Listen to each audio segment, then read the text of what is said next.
অনেকবার আমি হাত বাড়িয়েছি তারা ভরা আকাশের অচেনা শূন্যতায়। ভাবতাম হয়তো আঙুলের ফাঁকে ধরে ফেলতে পারবো তোমার নিঃশ্বাসের রং। অগণিত বার আমি ভিজেছি বৃষ্টির প্রথম ফোঁটায়, ফিরে গেছি কাদামাটির গন্ধে, যেখানে তুমি একদিন নাম লিখেছিলে মনের মাটিতে। অজস্র কাল হেঁটেছি আমি বুনো বাতাসের পথে, অচেনা দিগন্তে তাকিয়ে। তুমি কি সত্যি অপেক্ষা করছো, নাকি তুমি বহু আগে তারাদের মতো মিলিয়ে গেছো আলো হয়ে?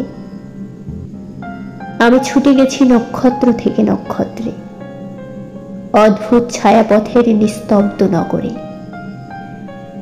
প্রতিটি আলোকে ভেবেছি তুমি, প্রতিটি অন্ধকারকে ভেবেছি হারানো স্পর্শ। কত যুগ কেটে যায়, তবু প্রশ্ন একটাই রয়ে যায়, আমি কি তোমাকে খুঁজে ফিরছি, নাকি তোমাকে হারানোর মধ্যেই আমার সমস্ত যাত্রার মানে লুকিয়ে আছে?